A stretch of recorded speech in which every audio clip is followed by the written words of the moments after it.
Okay, so remember, if you came out of that feeling beaten up and worn down, don't, because you are fantastic. Yes? You survived it. Okay? Now, the other things to remember is that this is the Hate Me Now, Love Me Later course. Okay? I'm sorry, there are always tears in this course. People always, come across some exam or some question where they're like, and it breaks your spirit a little bit. But I will tell you now that if this doesn't happen now, it would happen in first year university. Yes? Because it happens to everybody. It happened to me. It happened to my son. My son is much smarter than I am. And he went off to university. And his first calculus midterm he got back, he got exactly 50% on the nose. 50%. I got 48 on my first midterm in physics, but and so he was lying on the floor, like so depressed. But we happened to be having like a little gathering of friends, of the family and stuff. And everyone was like, oh, let me tell you about my first year blah, blah, blah exam. Everybody has a story about their first year blah, blah, blah exam. Everybody, right? My dad has one. My mom doesn't because she took an arts degree. So she just had to write essays, but anybody who's been in sciences has a story about whatever exam it is. Okay. So yes, it's hard on you now, but when you get to university, you will have developed skills that are like, okay, I know that this was hard, but I also know that I am worthwhile as a person, no matter how I do on this exam. Yes? I know that I've tried my best, and when I leave it all on the floor, I don't have to do anything more. I can't do anything more. Okay? And that brings us to the last point, which is do your best, forget the rest. So if you've studied hard and you have put in your best effort on that test, you can go home and say, I have done my very best. I have laid it all out there. There's nothing more I could have done. So you just forget about it and you say, I'm going to go and enjoy my evening. Yeah? I could worry about it. I could fret about it. Life could be terrible. Life could be over. Or I could call up a friend who's in the same boat as I am, and I could be like, let's cheer each other up. You know what I mean? Or if you're not feeling up to that yet, you can be like, if your parents are into this sort of thing, I don't know, my son and I talk about our emotions a lot because he's on the autism spectrum. And so he had one of the things with the spectrum is emotional regulation is difficult. Right? So from a very young age, we talked about emotions a lot. And so, he would get himself into a very, very big tizzy. And I would just sit and listen to him. And he would like, oh, and I would just soak it up. And I would hug him while we were doing it, right? And whatever.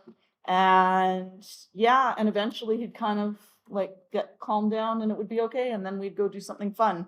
Right? We'd have a glass of water because, doing physical things like having a glass of water. Let's have a piece of chocolate. Yes, that'll make my life a little bit better right now. All of these are skills that you can kind of build your own resilience with. And it's hard, right? You're in grade 10 and 11.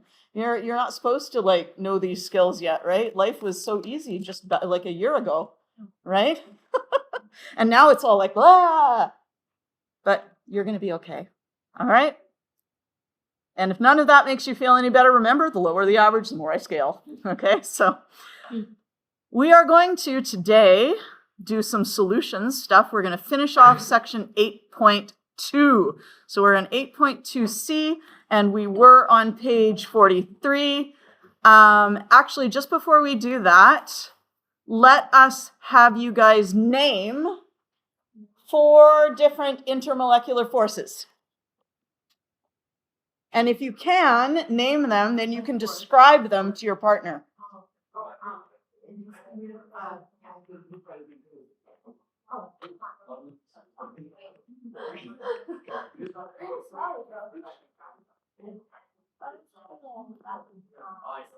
I kind of forgot my solutions book at home. Oh, yeah. No, I've got an extra. Yeah.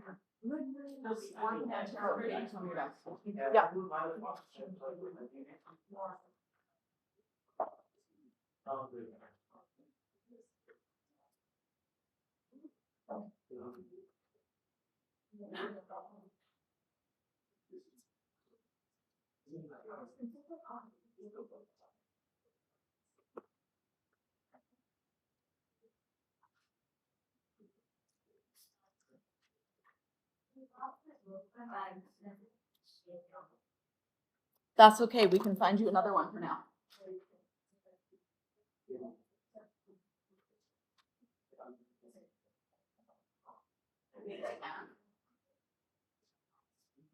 Let's find it. But I think I've got one like around here. Is this it? Matter and bonding.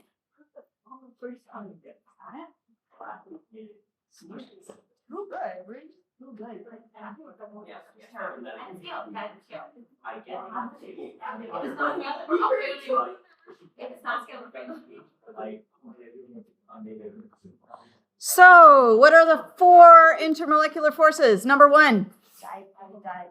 Dipole, dipole.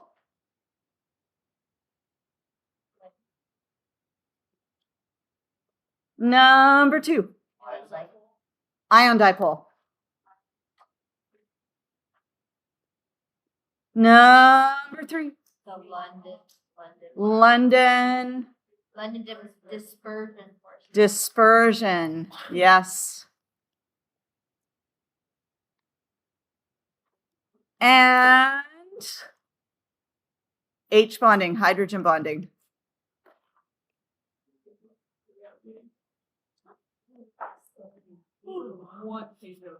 Okay, and obviously dipole, dipole is between a dipole and a dipole. Permanent dipole, permanent dipole.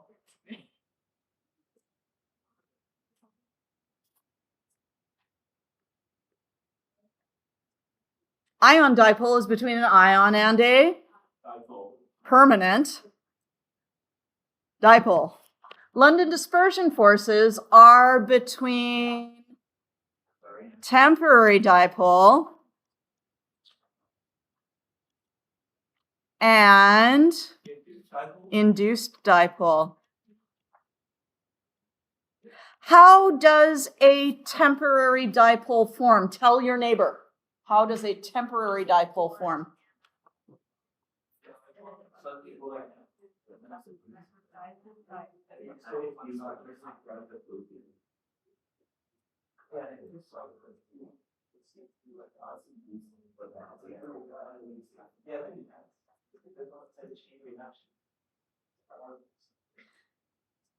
We get a temporary dipole through random motion of electrons.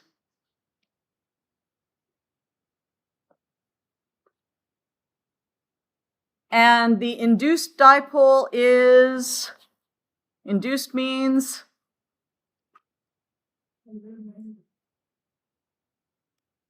caused by.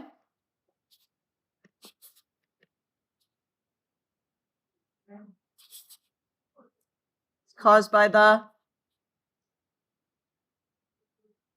temporary dipole.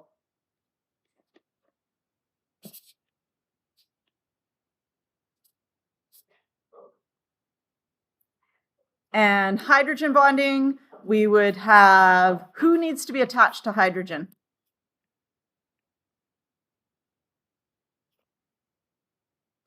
Oxygen is one of them. Nitrogen or fluorine. And what's going to be on the other end of that? What's over here?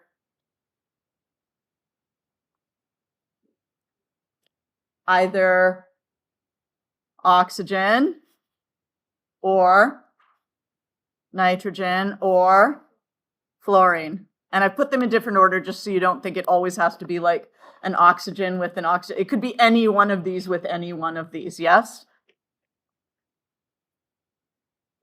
And these would have their lone pair here.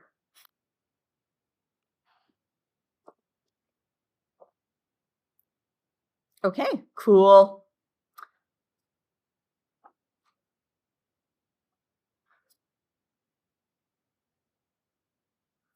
So let's go then to 8.2. to see, I think it's page 44.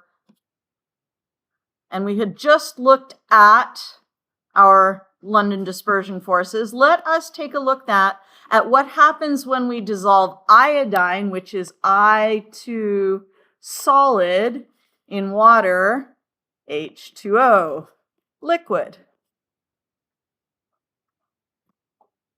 Now, before we do anything with the dissolving process, let's pretend that the water is not there, okay?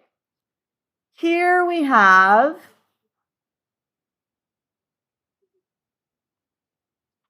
an I2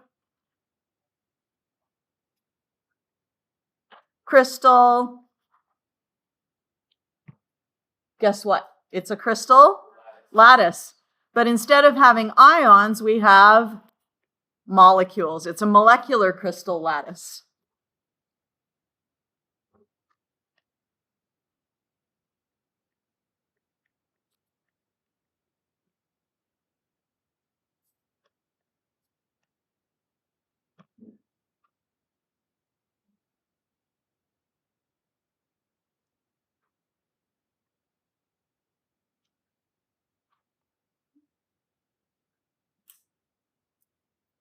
In an ionic crystal lattice, it is ionic bonds that hold all the pieces of the lattice together.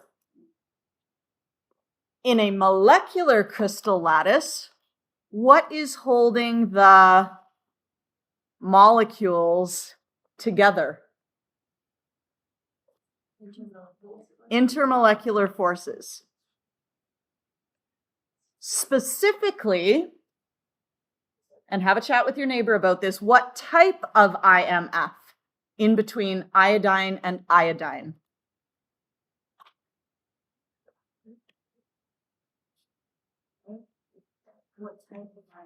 What type of IMF?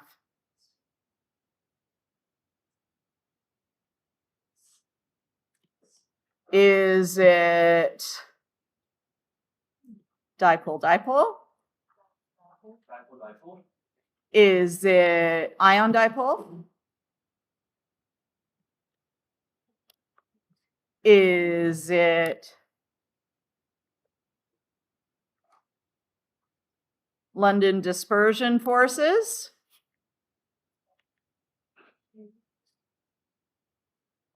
Or is it hydrogen bonding? Chat with your neighbor about that. Try and convince them of your point of view. Have them convince you of their point of view.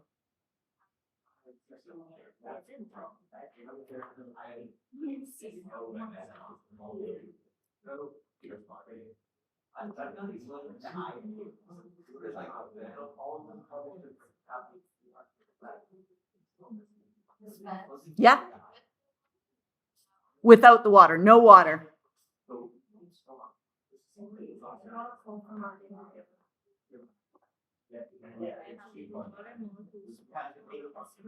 So we're ignoring the water at this point, no water.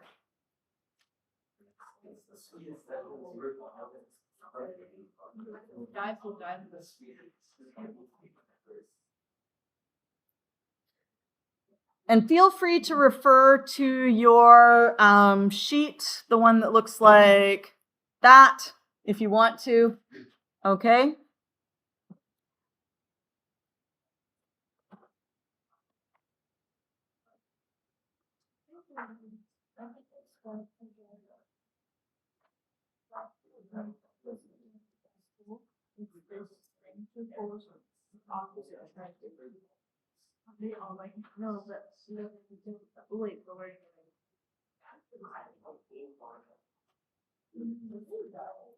First of all, are there any we can eliminate immediately? H bonding, because there is no H. Okay, that's good. Is there anything else we can also eliminate? Ion dipole, are there any ions? No. So we've got it down to dipole-dipole and London dispersion forces. Now remember, dipole-dipole, where did it go? Dipole-dipole is between a permanent dipole and a permanent dipole. What do the two atoms have to be? What do they have to be like in order to have a permanent dipole? Yes. You have to have what? You have to have a slightly positive and negative. And what does that mean about the two atoms? They must be different. Yes? They have to have different electronegativities in order to have a permanent dipole. Yes? So if we go back to here, do we have two different electronegativities? Or is iodine's electronegativity the same as iodine's? Okay, same electronegativity.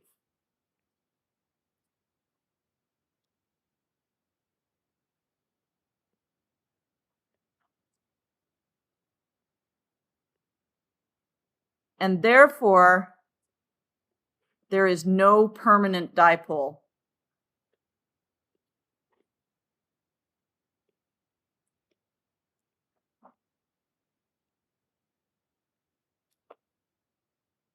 And if there's no permanent dipole, then it's not dipole-dipole.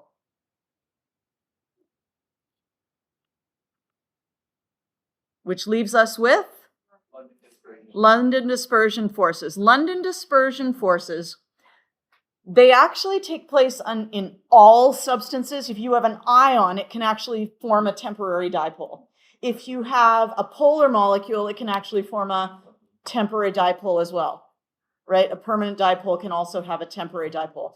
They're everywhere, but they are most important in nonpolar molecules, because nonpolar molecules can't do anything else. Nonpolar molecules cannot dipole-dipole because they're nonpolar. They cannot ion-dipole because there's no ion. They cannot H-bond because there's no H, or even if there is an H, it's only attached to another H. Yes? So the only thing that nonpolar compounds or nonpolar molecules can do is London dispersion forces. Does that make sense? Nonpolar molecules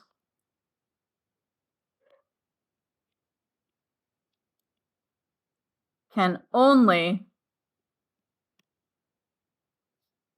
have, and I'm going to get lazy, and I'm just going to call them LDFs. Yes?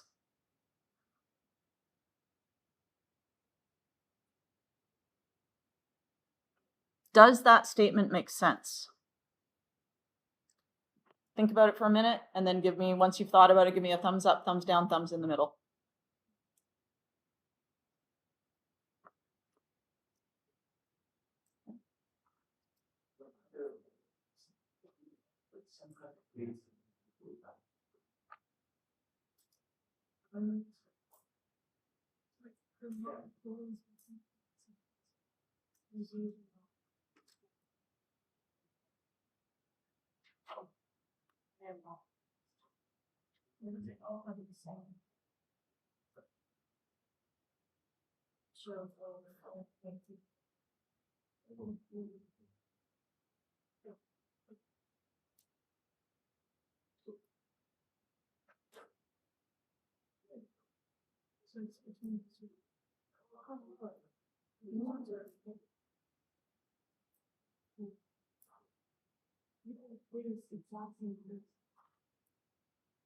Okay, so this is a nonpolar molecule, yeah? Okay. Now, the thing is that when we can draw a picture, we can only draw one moment in time, yes? Because I don't have it's not animated.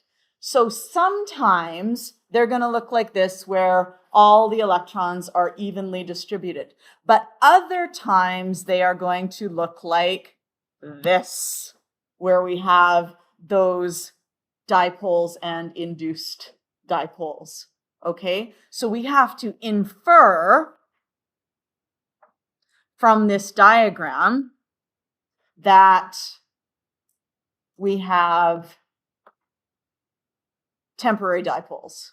Yes, even though we can't see them in this particular snapshot in time. But we know that a nonpolar molecule is capable of having the electrons move to one side and form a temporary dipole.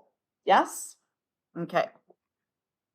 So, what type of IMFs? LDFs. Okay.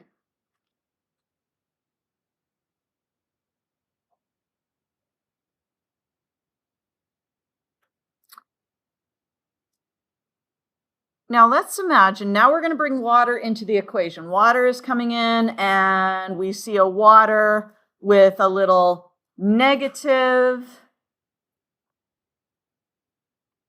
pointed towards the left-hand side of the iodine, and we have some positives pointed towards the right-hand side of the iodine. What's going to happen to all of these little electrons in the iodine?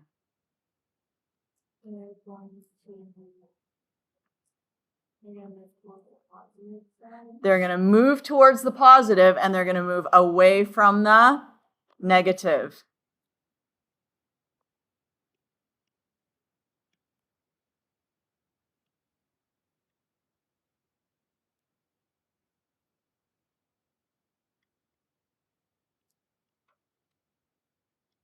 And if they move towards the positive and they move away from the negative, what do we end up with?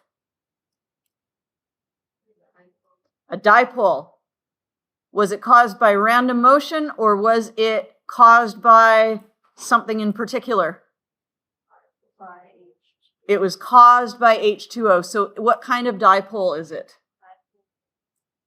Is it a temporary dipole, a permanent dipole, or an induced dipole? This is an induced dipole. It was caused by the polar water molecules.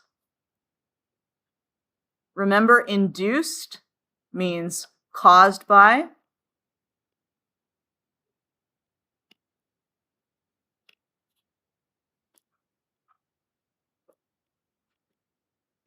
So it is an induced dipole and it is caused by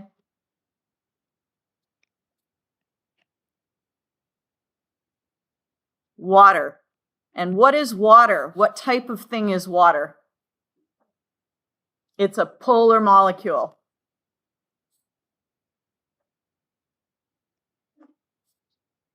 And if something is a polar molecule, in other words, it is a permanent dipole, yes?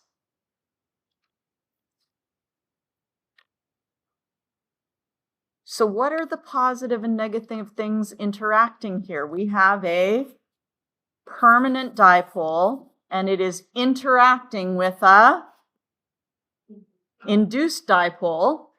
And you know what we call this? This is another one where the name makes sense. We call it dipole, induced dipole.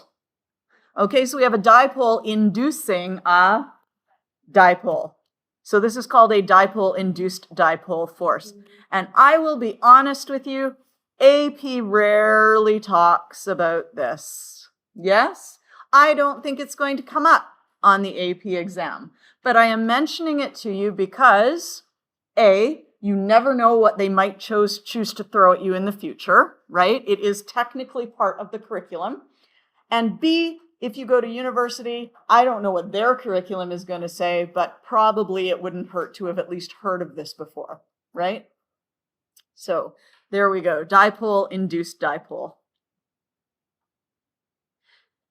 Now, a couple things about this. Induced dipoles are only temporary, yes? Induced dipoles are only temporary. So the forces that those induced dipoles are involved in, those forces are fleeting. What does fleeting mean? Not long lasting. Okay, so the forces don't last for very long. So what we've got is we've got water-water forces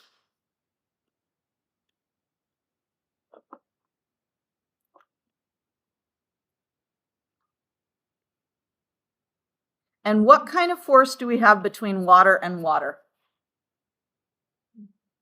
We have H bonding, yes? And is H bonding a relatively strong or a relatively weak IMF? In the scheme of IMFs. Take a look at your sheet.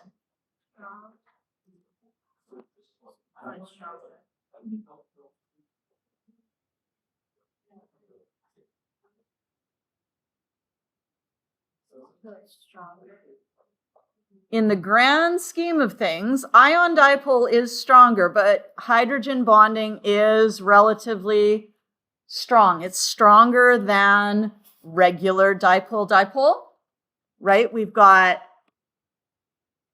10 to 40 kilojoules per mole as opposed to 5 to 25. It is stronger in general than an ion-induced dipole. It's stronger than a dipole-induced dipole, and it is stronger than dispersion forces. Yes? And the one thing I want you to notice about all three of these, which fall into like the weakest area, okay, so we have the three at the top, which are relatively strong, and then three at the bottom that are relatively weak. Do you see how the ones at the bottom all have this like little dashy circle? Yes? That little dashed circle represents the original electron cloud, okay? The electron cloud is either by random chance or by being induced going to be polarized. Yes? That means that this dipole is temporary. Temporary.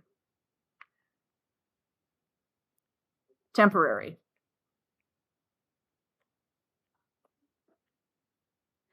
And if something is temporary, that means it's kind of like those charges are turning on and turning off. They turn on, they turn off, they turn on, they turn off. What's going to be stronger? Something where the charge is on all the time, or where it's turned on and off and on and off and on and off? All the time. When it's on all the time. So you can see when we have an ion with a permanent dipole,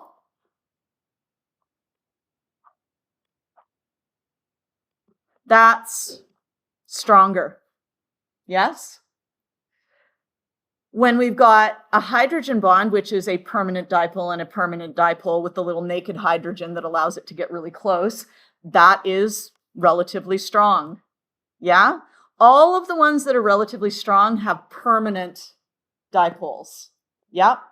All the ones that are relatively weak have temporary dipoles because those temporary ones turn on and off and on and off. So it just makes the overall force weaker because sometimes those charges are not there. Yeah? I'm glad I recorded this instead of this morning's class. I did not do as good a job this morning. Okay?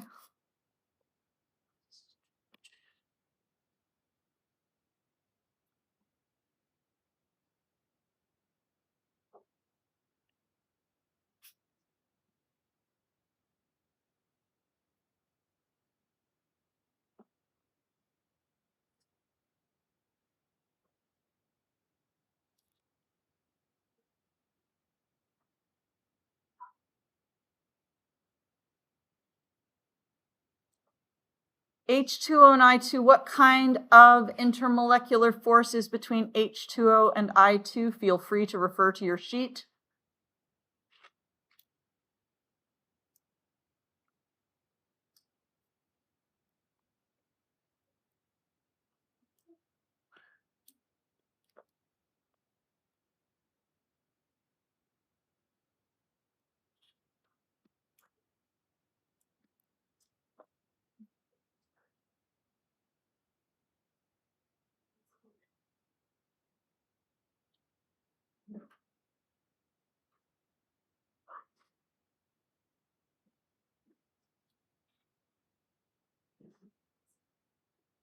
So water's polar, therefore what's one thing that's involved? Dipole. So it's a dipole. And what's the only way that a nonpolar molecule can get a charge?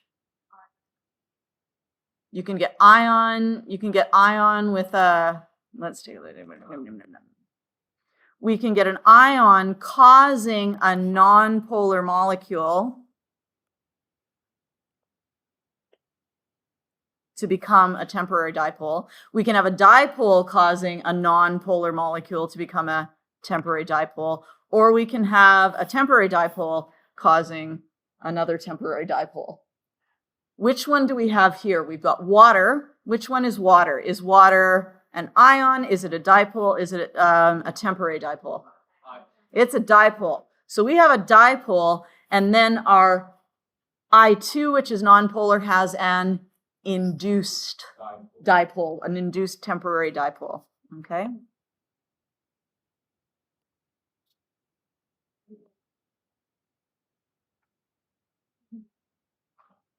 So this one is a dipole, and this one gets an induced dipole.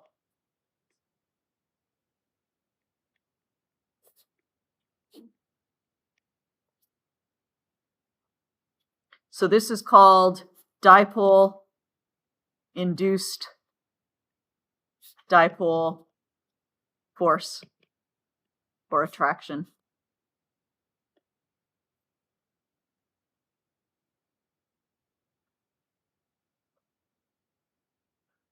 And anything that involves a temporary dipole, any IMF that involves a temporary or induced dipole is weaker because those charges are turning on and off. Yes?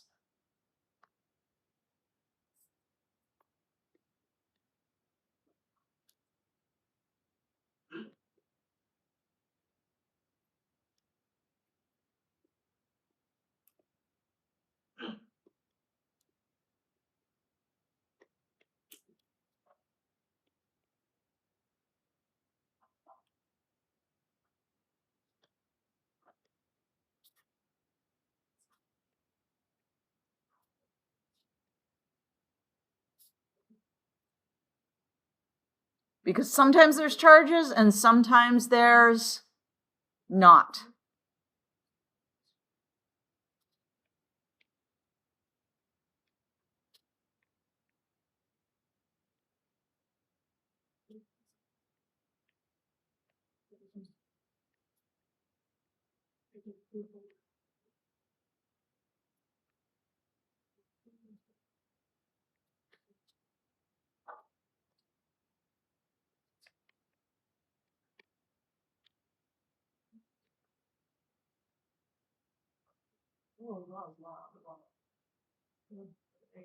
It's okay. It's okay. That's okay. I'm just going to sit here for a little bit. You guys were having a good discussion. I thought that was worthwhile. Yes. Sorry? Yes, the H2O induces the dipole in the iodine. Yes.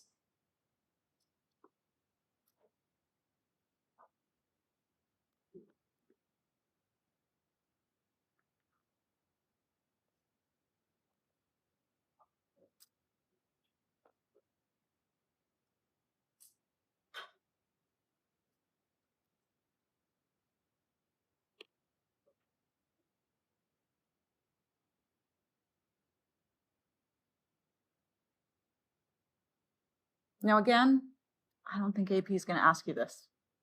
I really don't. But it can be helpful in remembering which ones are generally stronger and which ones are generally weaker, right? Anything that's permanent, stronger. Anything that's temporary, weaker.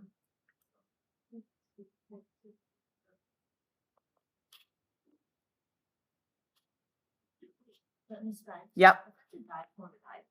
Yep. That's permanent and permanent.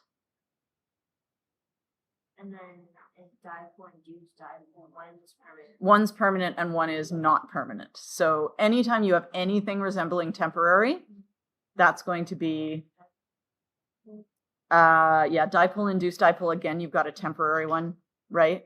So for any where'd they go? Any of these ones, this one's temporary, right? So we've got temporary, temporary, temporary, temporary. And you'll notice the one that has two temporary things, that is the weakest in general. Yes? Now, there is a reason why it does go down really low, but it will also go really high. And that's because the more electrons you have, you can get a bigger induced dipole. Like that dipole can be a bigger charge. Okay, but we'll talk more about that when we actually get to unit 11. Okay, so don't worry about that too much for now. Well, if it's dipole, Uh-huh. and one dipolar, one non-polar. Nope. If it's dipole, they're both polar. Polar, polar. Yep. Polar, polar.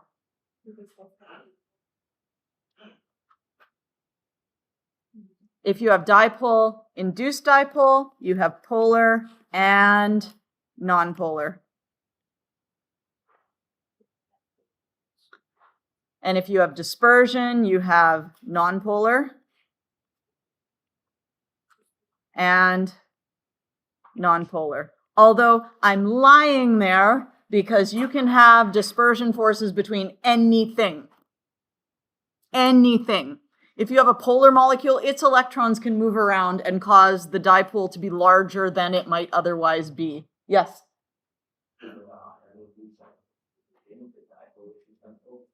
It's very similar, except that in a dipole-induced dipole, we only have a slightly negative end and a slightly positive end. So the actual size of the charge is smaller, whereas if you have an ion, you're going to have a +1. Yes? When you have slightly, it means it's going to be a charge less than 1, which is why ion-induced dipole is quite a bit stronger because the actual charge itself is larger. Yes? How do you... how much charge they have? So if you have a 2+ ion, that's going to be a stronger charge, a greater charge than a 1+ ion. Yeah? And any ion is going to have a greater charge than a dipole. Okay, in general.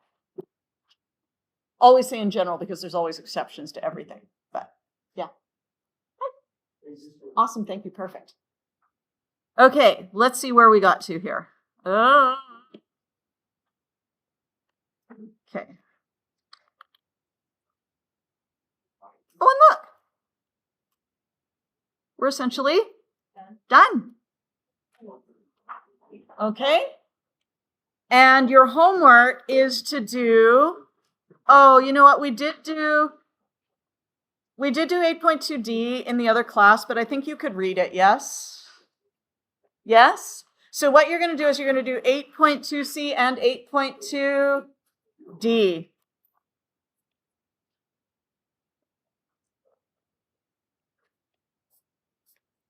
Because I don't think there was, like, honestly, I feel like 8.2D was kind of boring because it just reiterated stuff we've already done before.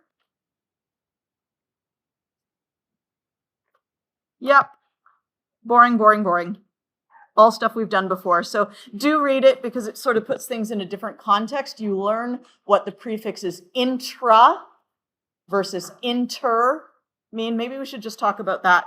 Intra means, this is on page 49. Intra means within and inter means between. So intra forces are actually the bonds. Inter forces are your IMFs.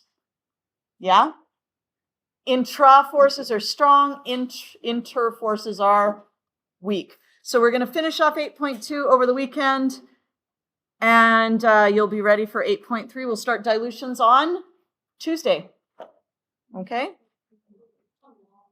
You have a long weekend.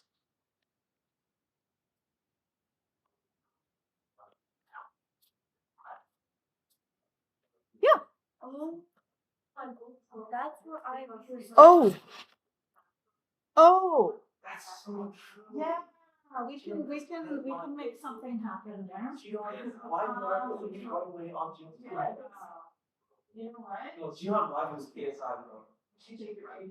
I really He has thousands of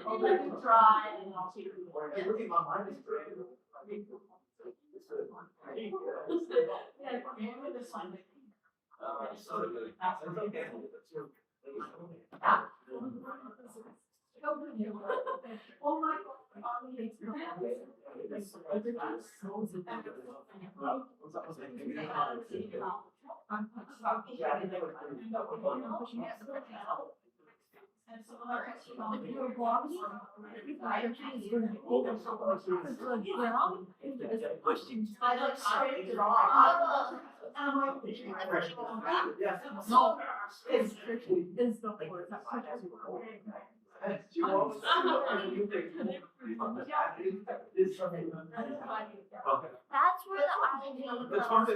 It's then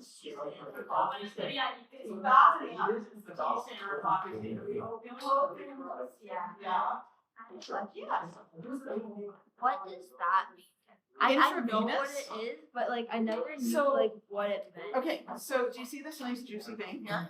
Yeah. That's what they call a juicy vein in the blood industry, because I get my blood taken, they're like, that's the one we want to use. Intravenous would mean that they would stick a needle into there, and then like the IV, the fluid would come through the little tube and then into the vein into my bloodstream. So if I needed some medicine, like if I needed IV antibiotics, for example, right, I had a very terrible infection that I couldn't take by getting oral antibiotics, that would be how they would do it. If I needed fluids, it's like fluids by that, right? Because I always like knew what IV drips were, Yeah, but I never knew what it meant. Yeah. What it yeah, so intra, within, venous, venous, vein, so it's within the vein.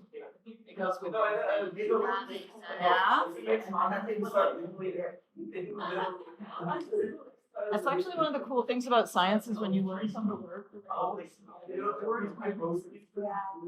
No, because when I was volunteering at they were asking to because we use flushes. Oh, yeah. So I used the IV to put in IV stuff into different needles. Yes. Right? Because apparently they use that to clear the vein, I guess. Yeah, but I guess that's cool. then I was like, okay, so it just looks like a white gel. Yeah. Putting in the blood to clean it, and I was like, how does that clean? Ah. Thank you, Miss Spence. You're welcome.